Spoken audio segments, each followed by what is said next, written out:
How do we make and multiply disciples around the block and around the world? Special guests, co-laborers from around the United States and around the world sit down with the More Disciples team to explore how believers can come together to make more disciples. Welcome to the More Disciples podcast.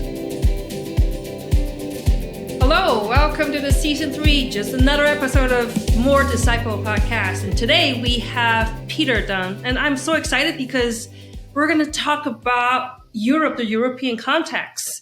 I know, Peter, you work for Big Life as a director over there. So, John, would you like to introduce Peter? Sure thing. I'd be honored to. Peter and I go way back. I'm not even sure, Peter, do you remember how long ago now? I think it's about 14 years, John. Wow, 14 years. You got a full head of hair and, when I met you. Yeah, so I do blame that on you. But 14 years ago, Peter and I met in Calcutta, India. And Peter is the former executive staff of Baptist Mission Society out of the UK, the world's oldest mission organization, the way I believe. Wow. And Peter and I got to know each other really well. Peter became really close with a lot of our folks on the ground. And Peter, how long ago was it that I should let you do this. How about you just give us the background, Yeah, you're doing well, John. No, I was for about 10 years a director of mission for the old Baptist Missionary Society, William Carey and all of that. And then during that time, got to know Big Life and Disciple Making Movement, and then came on board about 4 years ago. And now you oversee what? Yeah, I oversee Europe, which sounds a bit grand. There are a lot of people in Europe. There are about, I think, depending where you draw the line in Russia, there are about 800 million people in Europe. So I'm based in the UK, and yeah, we're in a very different context to my experience of disciple making movements, which would have been before that in Asia. And so we've got this huge historic inherited model of church. And so, yeah, I'm working in a very different context, but Europe itself is incredibly diverse as well, east to west, north to south. Even within an individual country, you can find huge diversity because of immigration, etc. Peter, I was interested because, as I understand it, when you were working in India, you reached a point that you were somehow dissatisfied. Can you tell us what happened? What was going through your mind? Yeah, I think my story probably goes back a little bit before that even, Doug, because I came to faith in Jesus outside any existing church in Ireland. Actually, I grew up in Ireland, and it was my English teacher who led me to faith. And he said, Peter, before you go to sleep tonight, find someone who doesn't know Jesus and tell them what you've just done. So within 2 hours of becoming a follower of Jesus, that's what I did. And then he said, be in school, 7:30 in the morning, and we met to pray every morning for an hour before school. We saw about 200 of the 600 pupils coming to faith in Jesus. So in a sense, I was unwittingly born into a disciple-making movement before such terms were even thrown about. And it was only when I came to England to study, I realized that people said, oh, you're a bit radical. And I thought, radical? This is normal. And I think that the challenge has been in the West, in Europe, we've made the radical, the exceptional, and the normal, the bar is very low. And so when I encountered Big Life in India, it was like going back to my roots. If I'm honest with you, it was like saying, hey, this is how I came to faith in this sort of movement. And gradually, it just excited me to think that I hadn't got it wrong all those years before. That's awesome. Yeah, so I'm fond of saying we're not actually, when we're pursuing movement or multiplying disciples in simple churches, we're not really doing anything new.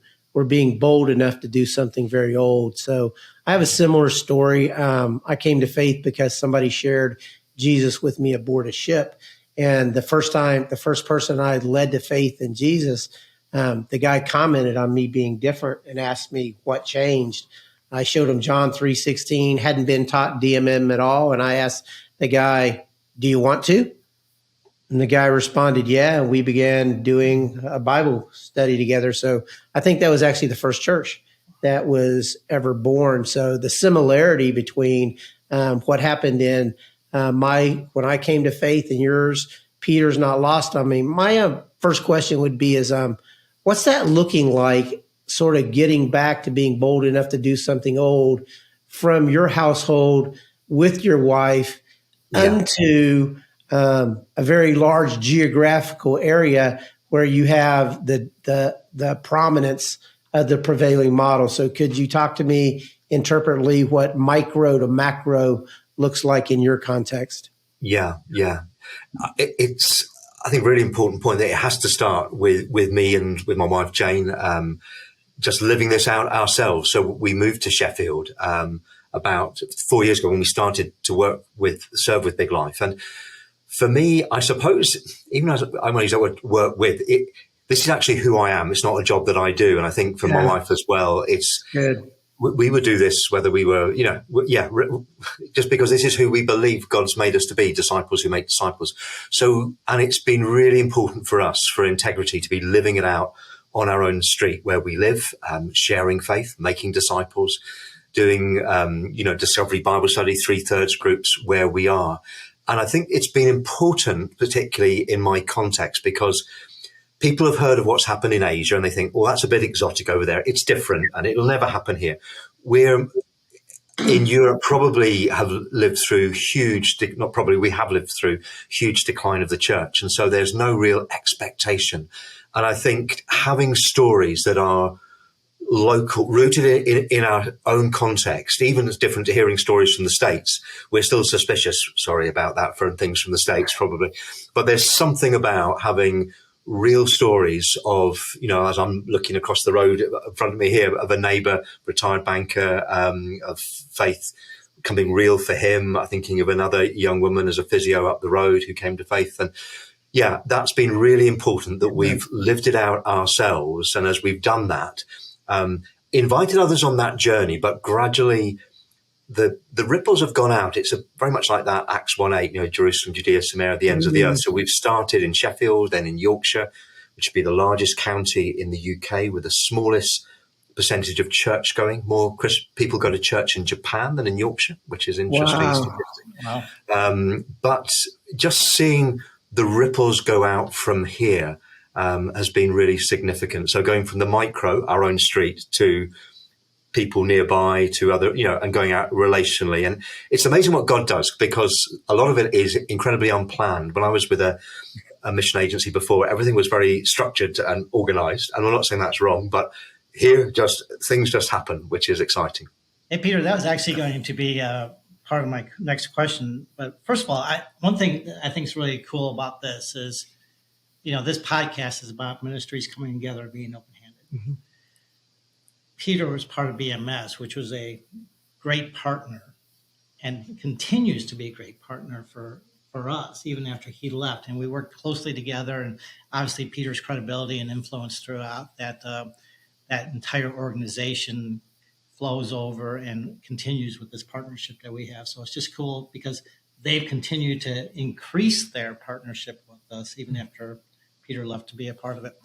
But going back to what you were talking about, Peter, is you had a very organized life in your role with a very large organization. And then you step out to DMM and you wake up the first day and you look at your planner and there's nothing on there. So what's next?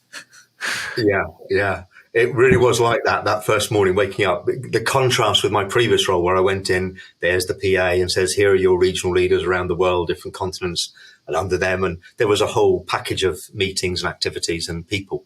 And I woke up and I turned to Jane. I said, so what do I do? So it really was starting from scratch. I think one thing that has been really significant, John, even as you were mentioning there, the importance of partnership, is that in the UK setting, we are finding fruitful partnerships with existing church groupings as well. So, for example, why do we live in Yorkshire? Because the Yorkshire Baptist said we've closed 100 churches in 100 years. We have 100 left. 50 will go in the next 10 to 15 years. You've got an aging demographic, significant church decline. So almost like a Macedonian call, will you come and help us?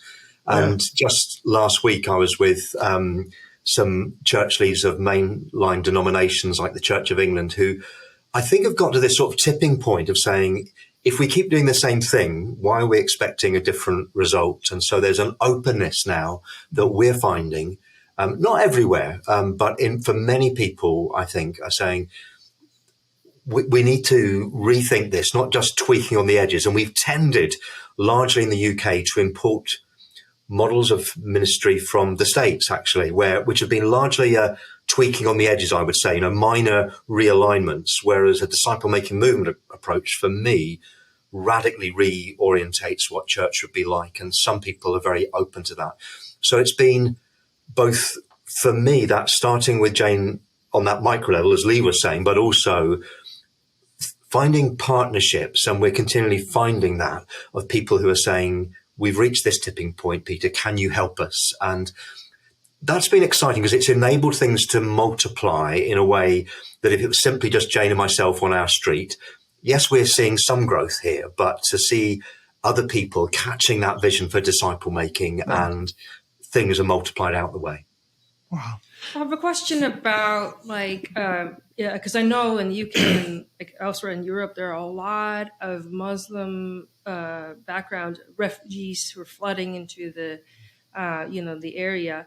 So do you see movement that's gearing towards that population? Yeah, it's a good question. I mean, I was recently in Turkey, which sits sort of on the bridge between Europe and Asia, really. But they would have, for example, 4 million Syrian refugees there. Now, the challenge of that there is movement there. I think it is complex because there's some stories around about significant movements. Some of that is a little tied in with people having a conversion to Christianity is helpful basically in getting a visa to remain in a country. Mm. And so there's probably recognized to be significant turning to Christ, that how deep it goes is questionable. And I think also in that, tomorrow we're meeting with some Iranian church leaders in the country, in the UK, and they would say that to me, you've preached a gospel that is very weighted towards Jesus as Savior, not Jesus as Lord. So come to Jesus and he'll give you this, he'll give you that, he'll give you the other. And so the obedience-based discipleship that we have within movements hasn't always been worked out within those movements. So there is certainly there's an openness within some of the community of Muslims who've come into the UK and into other parts of Europe, the new immigration. I think the older historic immigration, less so, I would say. So a city near me, Bradford, has currently within its ring road, it has 103 mosques and 3 Baptist churches, for example, but that gives you some idea even of the weighting. So Islam is growing significantly in Europe as well. I was thinking about your question, Dory. I was thinking about the way in San Francisco where you work, you probably have actually tons of immigrants. Do you find that immigrants are more receptive than the what we might think of as the existing Anglo population of United States of America? Do you find that the immigrants are more receptive or they're not? I'll say it depends on how long they've been there. Mm-hmm. Like, for example, they're like the newer immigrants who just moved to the area. They're really open to make friends with people, especially people that are different from them. Yeah. And they're still practicing what they're practicing, at home, which means like they'll meet a stranger to talk to them. And then they're like, the next thing is like, come to my house. Yeah. So I've seen a lot of that too. Do you feel that way, Peter, that immigrants are a little more open, maybe because they weren't inoculated against church? Yeah, there's something about that. And there's something around I suppose in sharing that many of them have not been exposed to a Christian faith before. And so they're encountering something new, whereas the indigenous populations view Christianity to be something of the past. So we see within indigenous people in the UK, I would say quite a growth in Eastern religions because they're perceived to be new, if you like. So I think, I really go with you, Dory. I think the newer immigrant communities, we're seeing that because they're not settled, whereas the larger settled communities have, if I use that language of ghetto, it's almost like that, a ghettoization, as it were. They form very close communities, very hard to go into. And actually, the way Christianity is often presented to them is extractional. You've got to stop being the Pakistani Muslim and start being a white middle-class British churchgoer. And you're actually having to adopt a whole subculture rather than saying, how do you authentically follow Jesus in your own culture? So a friend of mine on my street, her friend said to her, she said, my friends say that if I become a Christian, I have to stop being Indian. And, we were able to say, no, you don't stop being Indian. You can be authentically an Indian follower of Jesus, and that will look different to a white, indigenous, Anglo-Saxon version of that. So on that same topic, two quick stories. We have a couple that some people here know in Tampa. Him and his wife were in Afghanistan, right? But now there's a large Afghan population actually in Tampa. And what they found out is if they connect sooner with them, that they establish a relationship. And we're having discovery Bible studies in numerous homes that inside the Afghan community that they're not believers yet. But when you reach them sooner as sort of them becoming westernized, so to speak, is that there seems to be more fruit with a quicker initial connection to the refugees, the foreigners in our midst. Interestingly, just last week I was in Toronto and was on the campus of a university sharing the gospel. And there was a student that I came up to that's from India. And Access was like, we're doing a survey. Who do you know more of? Where did you learn that? And then that's a bridgeway into like others, and then just sharing the gospel. So there's a student brand new to the United States, Canada, on campus, okay, that immediately in that conversation was able to share the gospel. And I asked him, you knew about this other faith. Have you ever heard this before? And he goes, I've never heard that before. And it's very interesting, which is anecdotal, but it's sort of like what we're talking about. So I got another question for you, Peter. So two parts is, what are you encouraged by? What are you like really encouraged by, like hearing your story? What are you and Jane most encouraged by right now?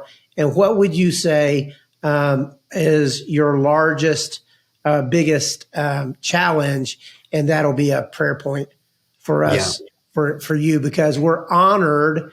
The same thing, Stacy and I, from our house to your house, it's the same thing. It's disciples. The same thing with Doug, John, Dory is, I think that part of us basically praying for one another. We have technology. That's all the fractal of Jerusalem, Judea, Samaria, and to the uttermost parts of the world. So if you can translate, Lee, there are two questions there. Yeah, great, great.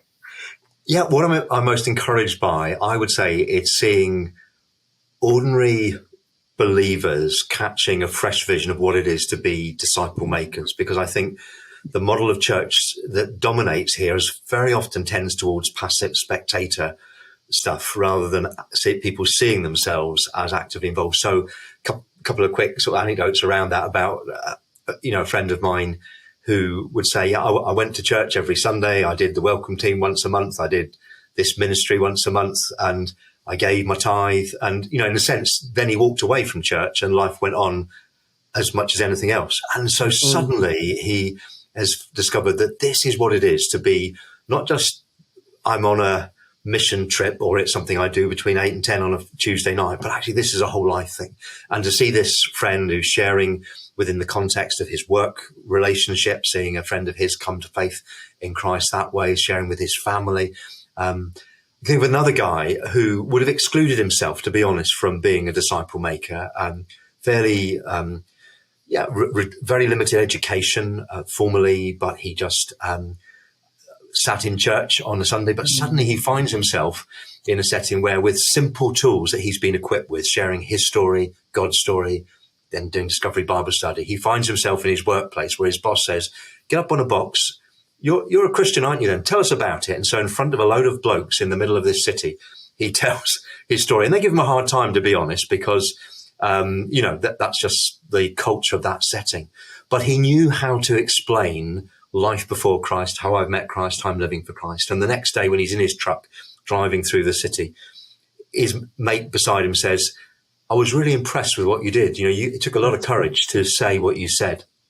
Could I find out some more? And just an ordinary, I suppose it's just another ordinary person who up to that point had probably said, I go on a Sunday and I watch the professional do it on the platform, but it's not for me. And so my biggest encouragement are a myriad of stories like that. And I could tell you many of them, Praise of God. ordinary people just catching that vision of, I'm a disciple maker. It's not just a professionalized thing, though we sometimes talk of the priesthood of all believers. I don't know in denominations that we practice that really effectively. So seeing that work out is my biggest encouragement.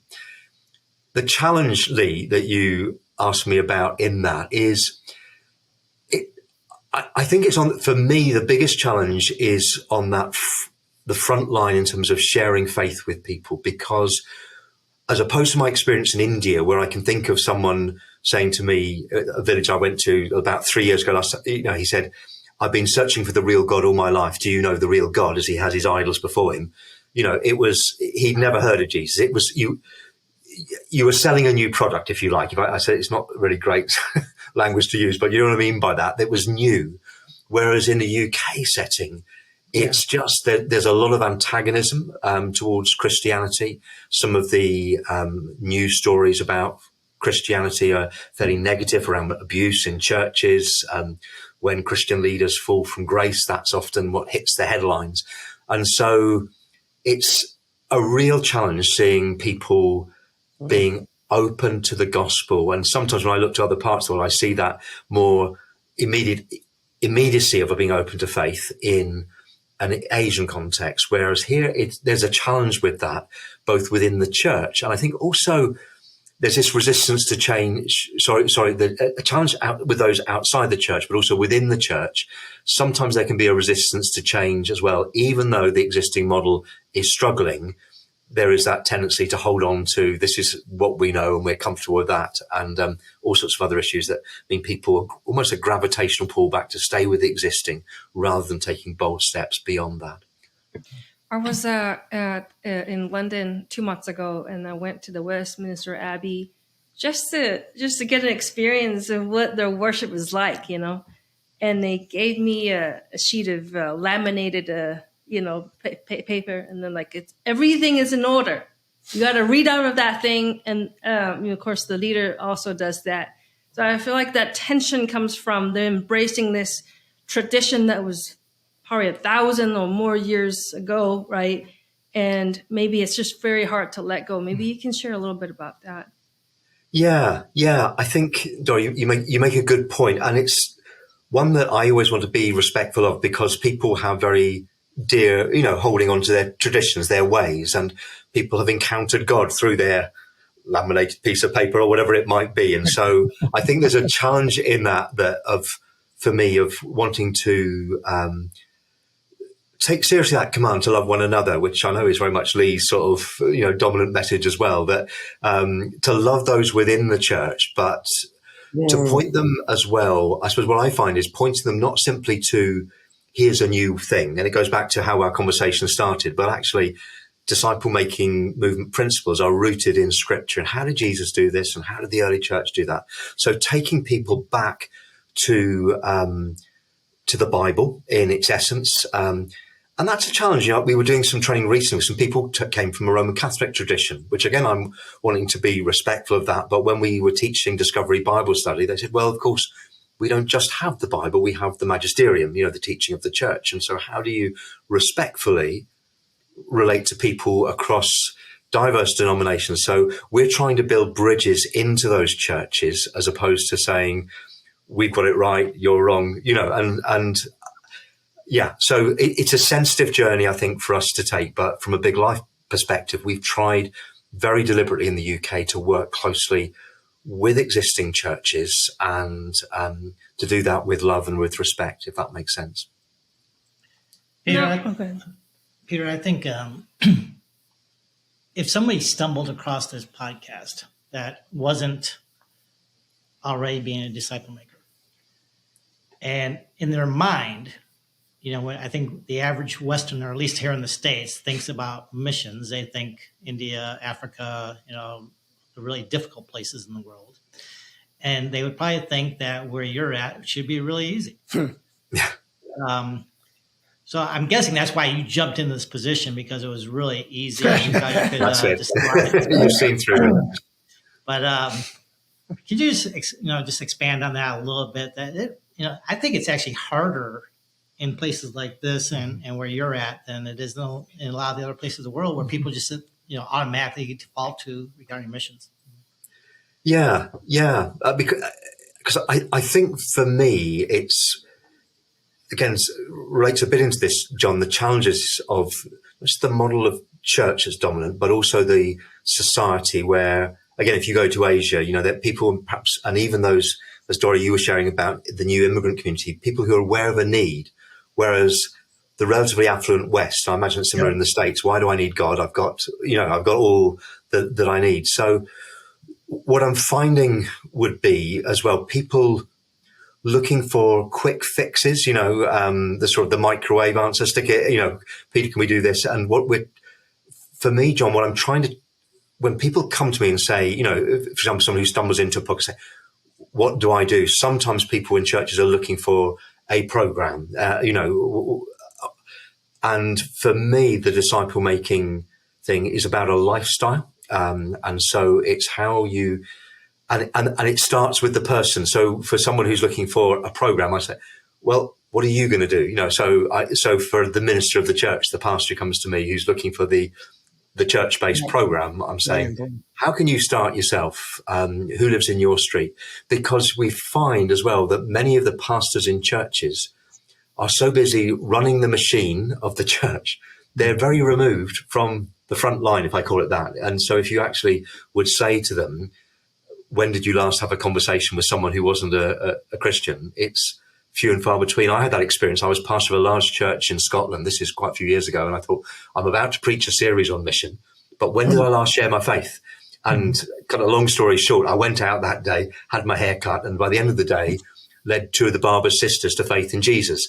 Now, that was far more significant because I was challenged to think, Peter, I don't just want to know the theory. I can preach a sermon on it, but actually, am I living this out? And so encouraging people to take those small, simple steps, which actually feel like big steps, because you have this divide between, some people talk about the sacred secular divide. What happens in church is separate to what happens in the world, the secular world.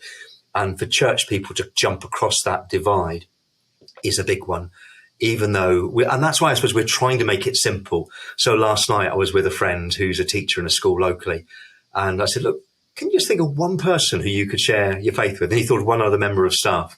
And I said to him, well, okay, when we catch up next week, I'll ask you about how that you get on with that. I'll be praying for you. And, he sort of shook a little bit. And but it's just simple things sometimes can be hard things to do as well. And it's compounded by the fact that it has become sort of unfashionable to try to persuade someone to believe differently, politically incorrect. I was just reading a story from The Economist, April 20th issue, and it explained that although American faith rose by 10 million believers between 2010 to 2020, at the same time, the overall number of believers dropped percentage-wise, 19% among Episcopalians and Methodists. Lutherans plunged by 25%, and Presbyterians lost 40% of their members. All of these folks that are somehow deciding not to believe now are kind of incensed if you try to talk them into believing again. And for you, we hear stories in Europe. I suppose you're going to tell me that it's the same as in the United States. It's kind of not vogue to try to persuade someone to think differently because of the political disparity and all the human rights and we've got to respect and we've got to. Is it harder because it's politically incorrect to try to persuade someone? What do you think?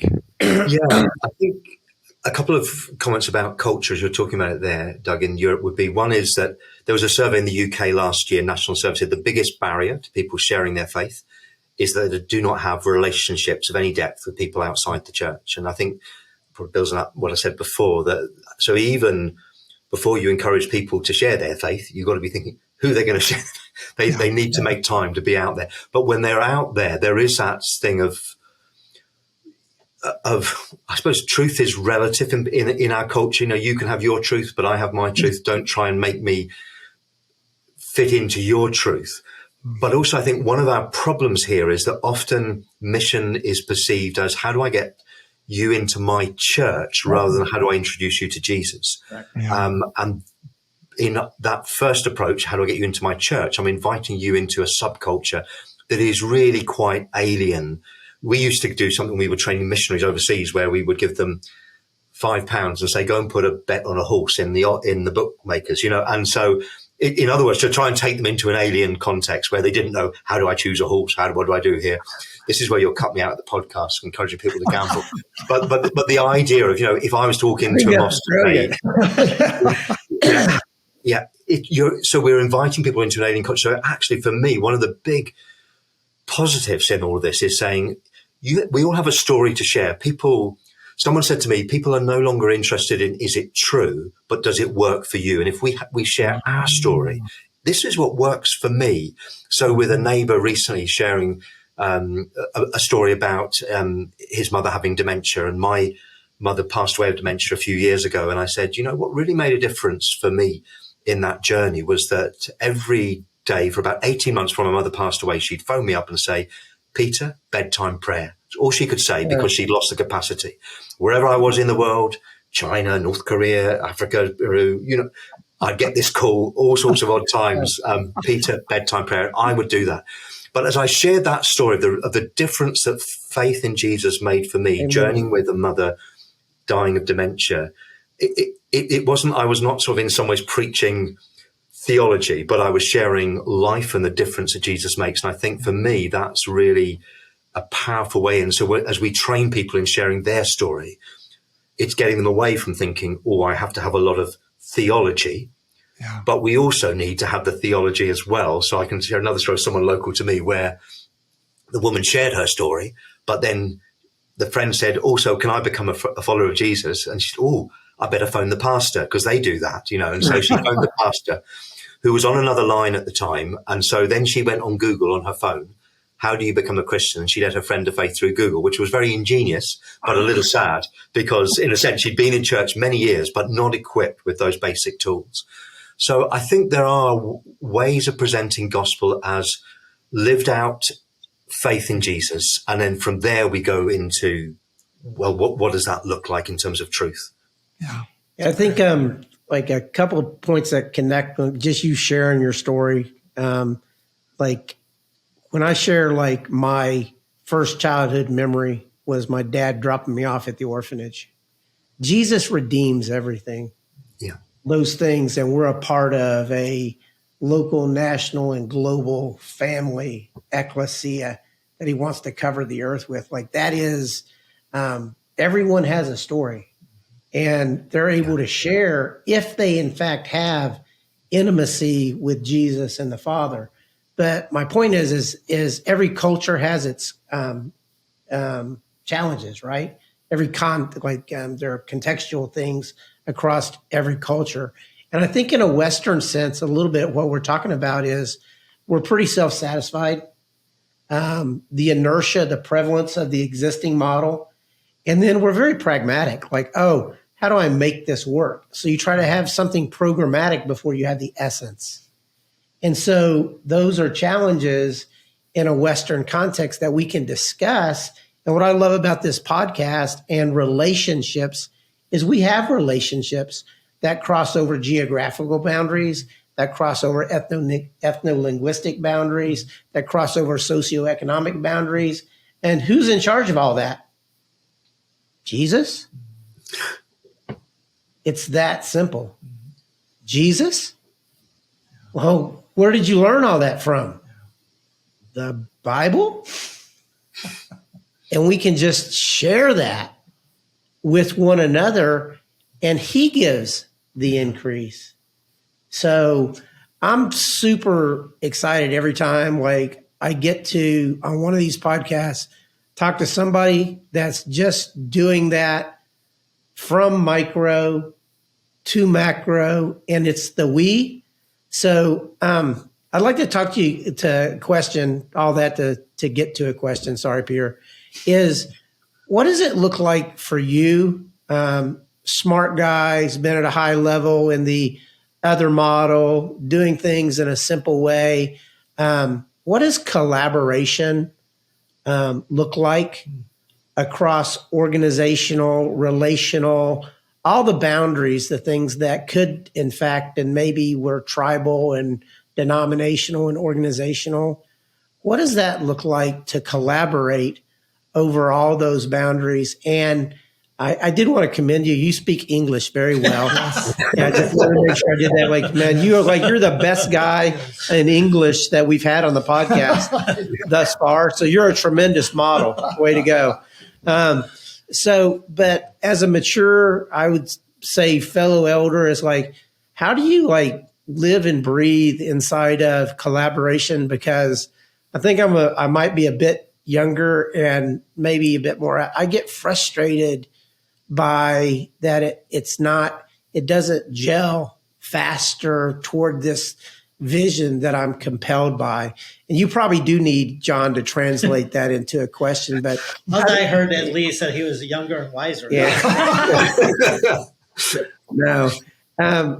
Younger, not wiser. But how do you work toward collaboration across boundaries that can divide us and still be at peace without sort of pressing? Because the peace that you have as a fellow follower in walking in these ways is something that I admire and I think should be honored.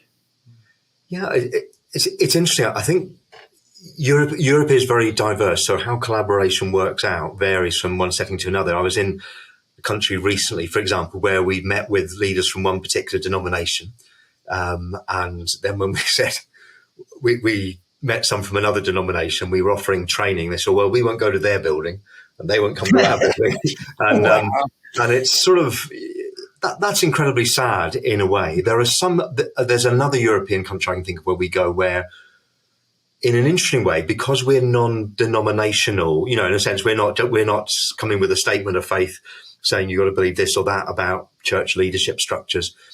We actually become a bit of the glue that holds some things together in that particular setting. And for me, that's really significant. I think one of the barriers in terms of collaboration, if I go back even to that first example, is people think, oh, they took some of our young people into that from our church, and so we don't want to meet with them because they've taken our people. And I think for me, there's something where, as I go into places, I'm very deliberately saying I'm not about planting Big Life Church, as it sense, or is another denomination, but how do we serve you where you are and see people move on a journey? So I can think of one setting where even in a country which is predominantly majority Roman Catholic, where there are some discipleship groups starting up within the Roman Catholic Church that, and I suppose I might say that if I was to come to my own theological understanding, I think, there are things that don't sit comfortably with, but actually you start where people are at and they go on a journey, and it's not that they're journeying to become like me, because they will end up looking quite different to me as well, I'm sure. Yeah. But it's coming with humility and with not trying to win people in a sense, so I'm winning them over into my side, but actually how do I serve people where they are and seeing them make that journey. That's good. Yeah. I got one question about the young people, since you mentioned about that. Like, I think the younger generation are not necessarily more religious, but they're definitely more spiritual, as in that there's this thirst for the supernatural power. And they would gear towards, it doesn't matter what it is, like probably New Age thing, or it does not matter. But there's a thirst in there, though. So as a church of Jesus Christ, we're talking about, how do you, what are some of the proactive ways that we can reach out to the young people? Yeah, I think it's a good point. And I think generationally there are differences, and there's a whole where I grew up in a generation where we were churchgoers. That was what we did. Whereas my children's generation, very different. So one thing in the answer, Dory, to your question, I would say is that the power of God at work in lives. So when you look at movements in Asia, you see a lot in terms of healing the sick, casting out demons, etc. And in the West, in the church, we've perhaps tended to make it very sterile, and it's about head knowledge rather than experiencing the power of God at work. And I think that's something where we're seeing God at work in some exciting ways by encouraging people to be open to the work of the Spirit in powerful ways in terms of healing and deliverance as well. I was with some people just last weekend in a town north of Yorkshire, about 2 hours drive from me, and they would have stories of God bringing physical healing in significant ways in their lives. So that's just one window in, but also how we present gospel, because I wouldn't presume to comment on the States, but there is something around people looking for community. And I think, sadly, that sometimes is not true of what they find in the church, because they sit in rows, they spectate, and they go away again. I'm being very crude in the picture there, but the community of home. So I can think of some young friends of my son's who were here recently visiting and not Christians, and they were staying with us. And just the conversation with them was fascinating around their longing for community and connection. Yeah. But they used to hang around off the back of a skate park in our home when we lived in Oxfordshire before. And our home is the church, as it were, for them. I mean, they've not found faith yet, but it's that sense of community. Yeah. So the power of the Spirit and authentic community where there are loving relationships that go deep, for me, are two ways in my culture to engage with young generation. Right. That's so good. That's so good. Like I have Leeisms, but you have to have it before you try to multiply it. So actually the model of what that church is, redeemed image bearers from your home with your kids in community, is the actual essence of being redeemed through Jesus and wanting to multiply those things. That's why I love, like, even the model of this podcast, Dory, San Francisco, from your home, Doug, Louisville, from your home, John, Blue Ridge, from your home, Fort Myers, now for me, Sheffield, the global expression of the ecclesia with modern day tools to articulate, to be able to say, and for people to be able to see in all those geographical areas what Peter so eloquently just described, from house to house, city to city, region to region, nation to nation. Like, that fires me up. So seems mad like respect for you, Peter. Seems like that's a good place to wrap up, doesn't it, John? What do you think, Dory? Yeah. Peter, thank you for being with us. Thank you so much. Thank you so much for having me. It's been a privilege for me to be with you today. Thank you. Love you, bro. God bless. It's an honor to have you. Thanks, Peter. How are you making more disciples? What problems have you encountered? What successes have you celebrated? What questions do you have? Share your stories with us by visiting moredisciples.com/contact. If you're looking for next steps on growing your ability to make and multiply disciples, visit moredisciples.com to find resources, tools, and events all designed to help you make more disciples.